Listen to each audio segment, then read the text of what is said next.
Hello everyone and welcome to this week's episode of Bad Roommates. First up we have Cleaning Compatibility by Powerful Pass 8376. After my last two roommates moved out of town, I took on the lease of our 3-bedroom flat. I redecorated the entire apartment really nice and aesthetically. Then for about 6 weeks of living by myself, I maintained a very pristine home. Knowing the cleanliness standards I have for a shared apartment, I made sure to specify on the roommate ads how important cleaning and communication is, as well as consideration of shared spaces.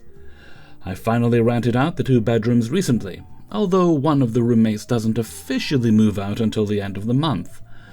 It's now been a couple of weeks with one of the roommates, this guy, and I'm really annoyed with his cleaning habits. He cooks a lot more than he initially said he did, which is fine. Do you? But for somebody who makes so much use of the kitchen, he doesn't really do his part cleaning up enough. I definitely don't expect perfection, just an effort to leave things clean for the next person. He fries a lot of food, and often leaves grease on the counters and stove. I mean, I like fried food, but not all the time. Even when he does clean them, it looks half-assed. I suspect he uses a damp paper towel. He doesn't want to use the dishwasher. Maybe he doesn't know how to use it, but does a terrible job at hand washing. Doesn't clear the dish rack often enough, and when he does, he only puts away his own, and will still add wet dishes amongst the dry ones. The kitchen sink is backed up because he doesn't clear the drain filter. Now, to be fair, the dish thing, that's fair if he's putting away his own, as long as he's putting away his own. You put away yours. The floors are filthy, even though I've asked him to clean it. It's a no-shoes household, but he and his friends wore shoes throughout the apartment a few days ago. Doesn't take initiative to take out trash often, or any shared chores. Apparently refuses to buy house supplies. Now, personally speaking, I don't want strangers coming into my house and not wearing shoes, so if anyone was to start to take theirs off, they'd be told to leave. But he lives there, and he did agree to that when he moved in, so that's definitely a big no-no. Apparently refuses to buy house supplies. What's annoying as well is that I had brought up a couple of these things to him earlier on, and the following day I felt very patronized when he had said something along the lines of, "Well, it must be a big transition going from living alone to living with 2 roommates." Which I kinda received as me not adapting or being realistic about living with others. Mind you, this is within 24 hours of him leaving the front door of our apartment wide open throughout the night cause he locked himself outside the building. I'm becoming increasingly annoyed by his lack of effort and awareness, especially when I've been very generous in cultivating a welcoming environment where all my furniture, appliances, and kitchen stuff will be shared, with the expectation of a considerate community feel. I'm posting here for a pulse check on my responsibility before bringing this up to him again. He's only here for 3 months, so I don't have to put up with it for very long, but I'm already irritated in the first 2 to 3 weeks. Well, as you say, and blessedly, let's be very grateful for the fact, it's only, let's say, 3 months, yeah? And, because you said 3 months, so 3 months, and you're nearly, actually, you're into month number 2 by the time this story goes up. And you just be counting down the days. You're not going to change him. You're not. There's no point. Anytime you bring something up to him, he's not going to change. But there is a clear end here for you, which is him getting the fuck out and not having to renew. You did everything early on. You were very clear about what you wanted, but unfortunately, sometimes people lie. They saw a nice apartment, wanted to be in there, and thought it wouldn't matter once they were in. But the long and the short of it is, he's not going to change. As long as he's doing the basics, like, I don't think anything you're saying is outlandish, and it was made clear before people moved in what was expected. So I don't think you're the unreasonable one here. You just had bad luck with getting a bit of a dick as a roommate. But they'll be gone soon. They'll be gone before you know it. So the only thing you can really do is just accept that you're living with an idiot. He's not going to change. And focus your energies just on maintaining your own peace. And then when he's gone, hopefully you can get somebody better and more reasonable in. I've heard these creatures exist, compatible roommates, but they don't share stories on Reddit. Okay, story number 2. My roommate tried to get my boyfriend to keep me in line. A literal case of control your woman. My top being 4008. Hi guys. Just trying to get this off my chest because it's been bothering me lately. I want to preface by saying that I have autism and find it very difficult to read between the lines to tell when someone is upset. My roommate and I have many house rules, but sometimes she does not follow the rules that she established, so I ask her about it because she herself bugs other people. Me and our past... Well, you're doing the right thing, by the way, in doing that, because so often people let that slide. It's a very common thing. You'll have one roommate, they'll insist on these rules, they won't follow them, they get up everybody else's arse. So you're doing the right thing by addressing it. Me and our past roommate, and I think the roommates before that as well, according to stuff I've heard from people who've known her a while, about not following the rules. So, every time she does something I don't understand, I ask her about it because I don't understand. Well, recently she went and messaged my boyfriend because, in her words, he's the one person who can get through to me. And she said that I was going too far with my passive-aggressive and annoying pestering. And that if I don't stop, in her words, things won't go well for me. Save that, she's made a threat against you. Make sure you save that message. She also threatened to move out in her DMs to him. Great, you can get a good roommate then. But she's never said anything to me about wanting to move out, and I really think this is something she should probably coordinate with me, instead of going behind my back about. I know it's frustrating having to live with someone who keeps asking questions all the time, but it's like she's never met an autistic person before, but I think what she did could have been handled better. Of course, she could just answer your questions, reasonably and civilly, or abide by the rules that she insists on. Of course, her grievances are legitimate. They are not legitimate. But I honestly think it's really inappropriate that she went and involved my boyfriend out of nowhere, instead of having a conversation with me. It is. She's essentially othering you, not treating you like a responsible adult, which you are, which is a really scummy thing to do, a very childish thing to do. One thing that I think makes her involving him especially inappropriate is that I told her his grandmother was in the hospital a few days before this, and she didn't even ask him if it was a good time to talk about roommate dispute stuff. Plus, he doesn't live there, I'm guessing? So he shouldn't be talking about it at all with her, and conflict stresses him out. She died hours after she texted him, and she didn't even really seem to care or send condolences or anything. I am not a perfect angel, which suggests you're some kind of angel. And I have made mistakes with roommate stuff before. But I'm trying as hard as I can, and it's hard to communicate with someone who'd rather do the equivalent of, I'm going to speak to your manager instead of talk to me. I guess I kinda expected her to be more mature. She brings up other people's age a lot, and I only kind of understand why she does this, because she's a fucking idiot, and seems to have a lot of ideas about how everyone else should do better, but by her own framing, she herself is pushing 30, not getting any younger, and thinks that the best way to deal with her 21-year-old roommate is to use the boyfriend. I really wish she would just talk to me normally. I thought our previous talks were okay. I guess she didn't. This is also a nitpick, but she demands eye contact every time we talk. Okay, I was being facetious, but it sounds like she's literally never met an autistic person. And says I'm being disrespectful by not looking her in the eye. And she knows that really stresses me out. I get the shakes every time we talk about stuff, because she doesn't even realize how much she can freak me out sometimes with the way that she talks to me. She never talks to anyone else like this, only me, because she thinks she can get away with it. And I'm pretty sure she's trying to get her friends to dislike me as well. But I can't be completely sure. They're her friends, you don't need to bother with them. I just wanted to get this off my chest, it really sucks. I figured out what to do if she moves, etc., etc. I just need to get the emotional stuff off my chest. I think, yeah, definitely be encouraging her to move.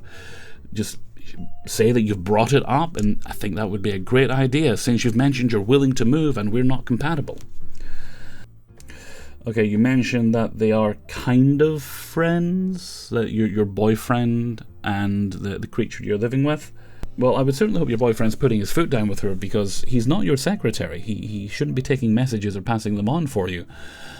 But I don't think you're doing anything unreasonable here. I mean, I have friends who are on the spectrum. They ask me questions all the time. And I understand why. It's simply because they want clarification. And I also understand that sometimes you just need to be blunt. In a way that you're not going out of your way to be rude, but it's the most efficient way to explain something in a way that is easily understandable. I think your roommate needs to... If she's going to get through life, because you're not the only person on the spectrum she's ever going to encounter, she needs to educate herself a little bit. I hope she moves out. Definitely encourage her to move out. And hopefully you can find a roommate who's way more compatible with you, because fucking hell, bitches be bitchin'. Story number 3. Ex-roommate almost shot me. He missed. This isn't a paranormal story, so thankfully yes. By Spider Fair. Post disclaimers. My roommate's fake name will be Jack. This happened while I was enlisted, and yes, I live in the US. I no longer live with him. This was quite a few years ago. Some backstory. So back when I was still enlisted, I had the stereotypical story of getting married too young and too quick, which led to the inevitable divorce. After the divorce, I moved out of our house with a few belongings and my dog, Onyx. He's relevant, I swear. Doggies are always relevant. Because it was such a sudden move and I had a dog with me, I had pretty slim pickings. Plenty of friends would let me stay on their couch or whatever, but very few had a yard or place big enough for a dog. He's a German Shepherd, Border Collie mix. So not a tiny dog that could fit anywhere. Due to this, I ended up moving in with Jack, who had a good-sized house, probably about 1,300 square feet, and a yard big enough to play catch. Chekhov's turning in his grave. We were both in the Air Force, and enlisting often leads to people getting really fascinated with guns. This didn't happen to me because I grew up in the South. I was raised around a lot of guns and learned to respect guns, not treat them as toys. Jack had none of this experience. He used a lot of his income on guns and gun accessories, which I didn't really care too much about, as long as he didn't leave them lying around, loaded, or do anything stupid. Foreshadowing. He often disassembled, cleaned, and reassembled his guns as a hobby. I never thought this was weird. Gun maintenance is important for keeping them in good working order and familiarizing yourself with how they work. One day he happily showed me his latest purchase, an AK-47 replica, I think. I don't remember specifically, but it fired 7.62 rounds and looked like an AK with racks for accessories. The incident. A short time later, it was exercise week. Not like physical fitness, but a week where we pretend we were deployed and had to basically do our job in chem gear. The only real relevance with this is to say that we were both at home at different hours and exhausted from long hours in extra shitty conditions. One morning I come home and walk through the den where he was sitting on his couch, watching YouTube and cycling rounds through his new shiny AK. I was tired and just wanted to be alone, so I didn't ask any questions and just assumed they were dummy rounds. How foolish of me. I barely say hi and go back to my room, where I greeted and played with my dog for a bit, before turning on my computer to play some games before going to bed. He'd go to work in a couple of hours, so I just chill out until I'm home alone. Not 5 minutes later, I hear a single short, loud bang coming from the other end of the house at the time.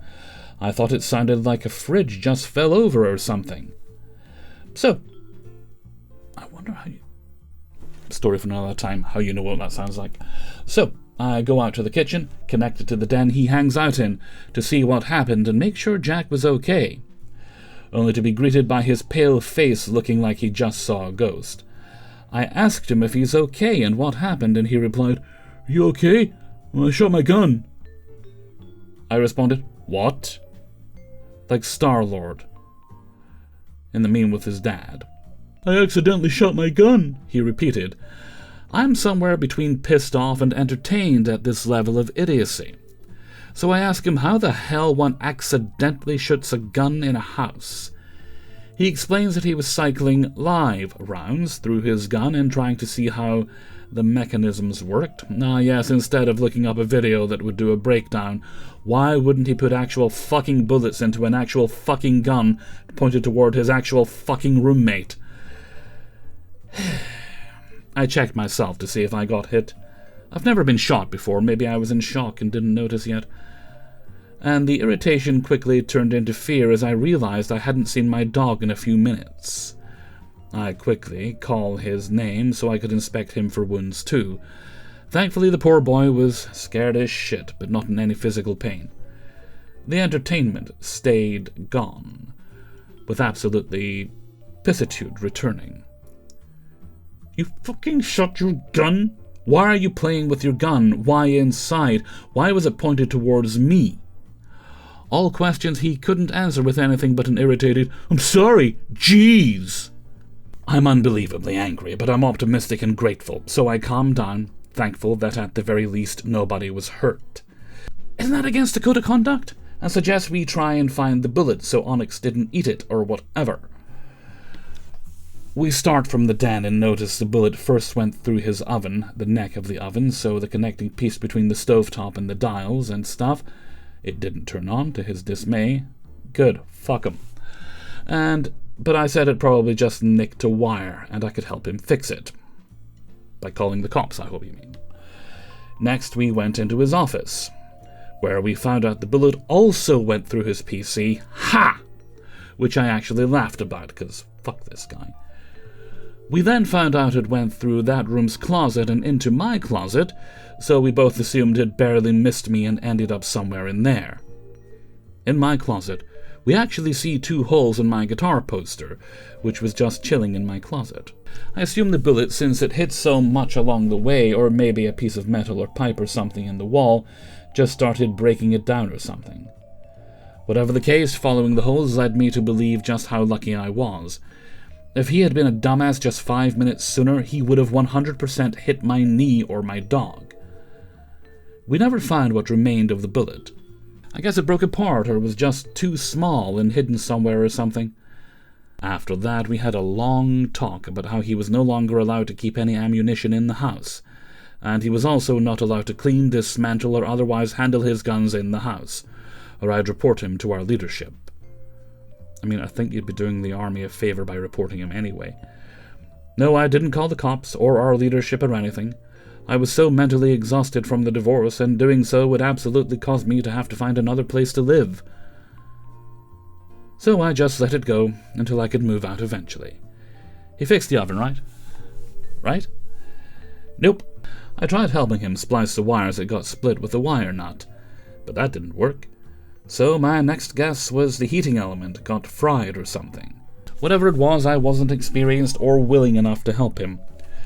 So I told him to just get an appliance repair tech out or just buy a new one.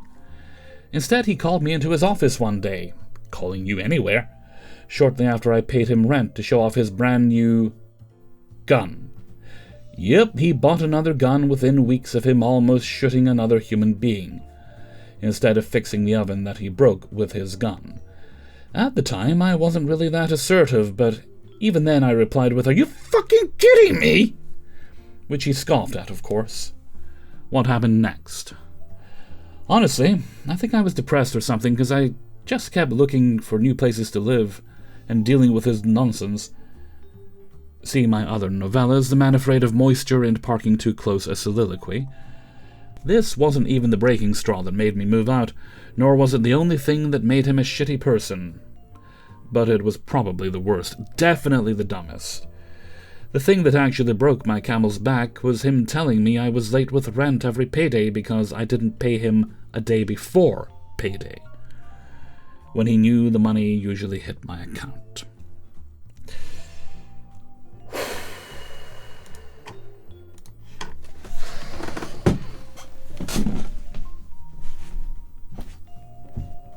Story number 4. AITA for refusing to follow my roommate's rule about telling them every night whether I'm coming home, by Tammy Throw 111. I live in Canada with roommates, and we're all on the same lease paying equal rent. My roommates want to use an extra red lock every night for safety. The problem is that when it's locked, it can't be opened from the outside with a key. If I'm out and they lock it, I can't get into my own apartment until someone inside wakes up and unlocks it. Do they have approval from the landlord to use this thing? If not, no. We don't live in a particularly dangerous area. It's just a normal part of town. Like most downtown areas, there are some unhoused people around, but violent crime isn't a regular concern for us. My schedule is unpredictable, especially in the summer. Sometimes I stay at my boyfriend's place, but decide early the next morning that I'd rather go home to get ready for work or work from there. If I tell my roommates the night before that I won't be home, they lock the door, and I can't get back in until they wake up. You're paying for the room, you have a right to access it 24/7. The bigger issue is that my plans can change suddenly. If I go out for the evening, my thoughts at the end of this are going to be, no, you're not unreasonable, your roommates are a bunch of fucking idiots. If I go out for the evening and tell them I won't come home, but then something happens and I want to return at 2 or 3 a.m., I simply can't. They're asleep, the red lock is on, and I'm locked out of my own apartment until someone wakes up. I don't believe I should lose access to my home just because my plans changed and because your roommates are cowards. Their solution is just that I need to tell them every night I'll be home. They're not your parents. They're people you share a space with. I don't think I should have to report my whereabouts just to access my own home. I believe I should be able to come and go as I please without asking for permission or providing constant updates. You can and you do have that right.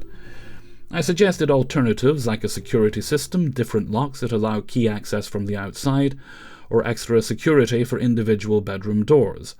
They dismissed these ideas and insist their system is the only compromise.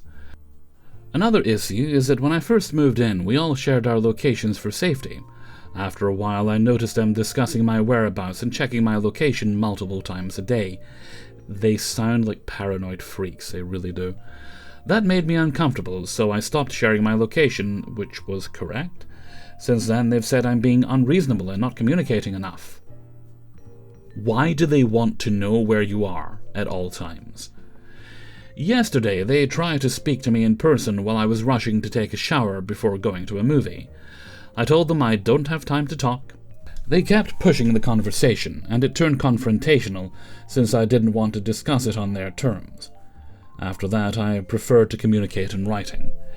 They've told me they're unhappy with our living arrangement and suggested that I move out. They can move out, that's always an option. I declined because I'm also on the lease and don't think it's fair for me to leave just because I disagree with this rule. Just to clarify, all the roommates, including myself, are women. There have also been a few other incidents that have added to my frustration. For example, on a couple of occasions I've stepped outside for no more than 5 minutes at around 10 p.m. to get some fresh air, and by the time I came back they had already engaged the red lock. I'm not sure whether that was intentional, or just habit, but it meant I couldn't get back into my own apartment without them letting me in. Also, my roommates tend to sleep until around 11 a.m. or even noon. Now, see, they're not living a practical enough lifestyle. I mean, hey, I didn't get up until 5:30 p.m. today, okay? I'm a nighttime person, so I'm not judging people who have alternate habits. You live the life that works for you. But certain things just can't happen practically without making accommodations. And if they're getting up at that time, not a chance. So I tell them I'm staying elsewhere for the night, but then change my mind and want to come home late at night or early the next morning. I can't get in until they wake up. That lack of independent access is my main issue with the lock. Remove the lock and throw it away. Replace it with a proper lock. Now, did they get permission to install this? That's what I want to know. Okay, right. First comment, literally, because everyone else was wondering. Someone asked on Reddit, and you said, I'm pretty sure he doesn't know. Contact the landlord. That's what you need to do. They have absolutely no right to modify the locks on that apartment. They have no right to deny you access to this apartment. Don't even discuss it with them anymore. And if they suggest you move out again, point out that they can also move out. Talk to your landlord. Even if they don't care about the roommate squabbles, they'll definitely care about the lock thing. Okay, you do describe what a red lock is, because I was confused. It's a portable additional lock, so it's a metal piece that hooks into the door frame, then a red pin slides through to brace the door shut. Because it's all on the inside, a key from outside can't bypass it. Yeah, they're preventing you from accessing your home. You would probably have a civil case, if you wanted to sue them. Yeah, contact the landlord. They've got no right to do that. And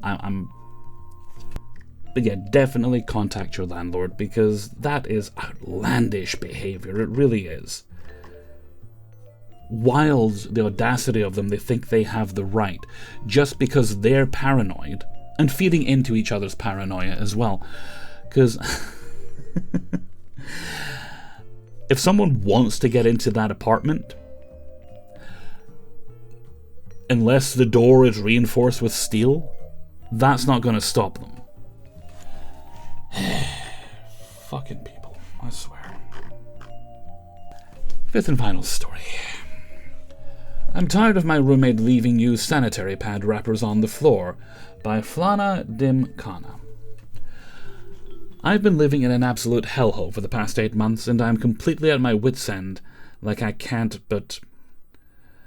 My roommate is literally the most disgusting, filthy person I have ever met in my entire life. Living with her is literally so mentally distressing and toxic. Her side of the room looks like a literal trash can. Her study table is buried under a mountain of garbage, thick layers of dust and old rotting food with spilled sauces everywhere on the table. She leaves used sanitary pad wrappers all over her desk. Let's just be grateful it's not the actual sanitary pads, because yes, there are people that do that. And she even throws her dirty underwear on the floor, just assuming someone else is going to pick up after her. Someone's a little bit too used to mommy taking care of things. She literally doesn't even brush her teeth for days. Ugh. Like, can you imagine? No. I still try to mind my own... brush your teeth. Ugh. I still try to mind my own business, because whatever she does on her side shouldn't be my problem. Although the room smells really bad because of her disgusting habits. But then, she brought her disgusting habits to the bathroom. The smell is so incredibly foul that I literally gag the second I open the door. It smells like a complete shithole because she has zero basic manners. She regularly forgets to flush the toilet, leaves the toilet seat sometimes covered in bloodstains or urine, like you do. Sometimes there is dry poop sticking to the toilet bowl. And even worse, she once had her dirty underwear with used sanitary pad on it, there we go, hanging for days on the shared hanger. The freaking audacity of this woman, my god. I'm honestly scared to even touch her stuff, because God knows if she even washes her hands after peeing or not. I'd bet no. I literally feel so unsafe in my own room because of her. For months I tried to be nice. I felt like a mother constantly begging a child to maintain basic hygiene, and she would just brush me off like it's totally normal to live in filth. It is literally so embarrassing and humiliating for me to clean someone else's bodily fluids, because she refuses to take responsibility and has zero shame. When I finally confronted her, she got defensive and stopped talking to me, and had the guts to act like a victim. She wants to paint me as a villain because I stood up for myself. I know, how dare you, my god. She randomly said sorry one day, and I for a second thought maybe she would change. Never gonna change. But it was all a lie. She is just as disgusting as day one, and now it's even worse. For the last 3 days, I had to wipe her pee drops off the toilet seat. Like, there's no way she doesn't see it. She's doing all of this intentionally to provoke me, so that I lose my temper and she can play the victim card in front of everyone. I'm so exhausted and so disgusted. I can't even stand to look at her face without gagging. She is a selfish, toxic, filthy human being, who has zero shame for her actions. I wish I could do something about changing rooms, but right now that's not possible. I just wanted to rant and let it all out. because it's getting very frustrating for me. Also, just to add, her boyfriend is threatening me now. Why is it always these nasty, disgusting people have no... I mean, he's probably as bad as she is. Look, if you're being threatened, definitely report this behaviour to the RA. It sounds like a college dorm type situation. I think that's probably the best thing you can do right now. I hope venting gave you a bit of release. And the important thing to remember is you're probably not going to be... I think rooming situations change after a year, or you might have a chance to change after a year. So it's not going to be forever. And you will have other roommates, you'll have places of your own. She is going to be stuck living with the mess that she is for the rest of her days. And that brings us to the end of today's video. Big thanks to everyone who allowed me to use their stories. If you'd like to support the channel, you can sign up for my Patreon page, which is linked in the description. $1 or more a month gets you early access to all the videos at once on Monday. There's also a link to my merchandise store, as well as my Discord server, my Threads account, and my email is kingofthecities@gmail.com if you need to contact me. That's everything for now, so until next time, thank you very much for watching, and take very good care of yourselves. Bye-bye.